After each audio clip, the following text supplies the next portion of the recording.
सतसत विवेक बुद्धी असलेलं कोणी सुद्धा जरंगेच्या बाजूने बोलायला तयार नाही. परंतु आतड्यातल्या कातड्याचं राजकारण करणारे, ज्या प्रकारे जरंगेने काल परत मुख्यमंत्री महोदयांचा अपमान केला, अगोदर महिलांचा अपमान केला, त्याच्या अगोदर लोकांच्या आया बहिणी काढल्या, तुम्हा माध्यमांच्या लक्षात आलं नाही. काल जरंगे बोलताना काय बोलला? जरंगे बोलला कोणत्या रक्ताचे आहेत, कोणत्या रक्ताचे आहेत, मला सांगा कोणत्या रक्ताचे आहेत. अशा प्रकारचं अपमानास्पद बोलणं, महिलांच्या बाबतीत अपमानास्पद बोलणं, याच्यावर आता तरी मी गुणरत्न, माझी ताई संसद रत्न आहे, सुप्रिया ताई संसद रत्न आहे ती, आणि मी गुणरत्न. ताई, तुमचा भाऊ गुणरत्न मागणी करत आहे, तुम्ही या वक्तव्यांचा निषेध करणार आहेत की नाही? शरद पवार गट निषेध करणार आहे की नाही? आणि म्हणून जरंगे डरता भी बहुत आहे. जरंगेच्या कथनी आणि करणीमध्ये खूप फरक आहे.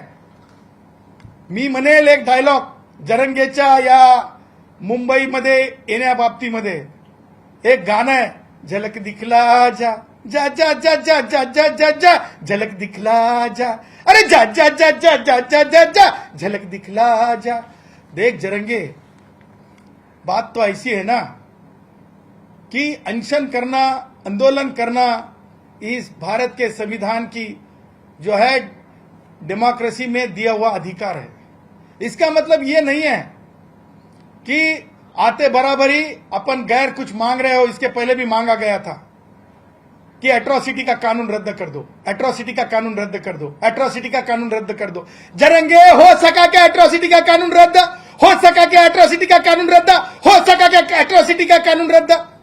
फिर आगे जाके बोलता हूं जरंगे, सर जरंगेच्या नियतीमध्ये खोट नाही, तर जरंगे सन्माननीय माजी न्यायमूर्ती शिंदे साहेबांची जी समिती आहे त्या समितीवर वाद आहे. समिती ही संविधानिक दृष्ट्या योग्य की अयोग्य, परंतु अशा जी समिती आहे त्या समिती समोर बोलावणं आल्याच्या नंतर सुद्धा जरंगे गेला का? जरंगे म्हणतो ना की शिंदे समितीनं खूप चांगलं काम केलं. मग काम केलं तर मग जरंगे तिथं जाऊन आपलं मत का मांडत नाही? हा सगळ्यात मोठा मी प्रश्न विचारतो.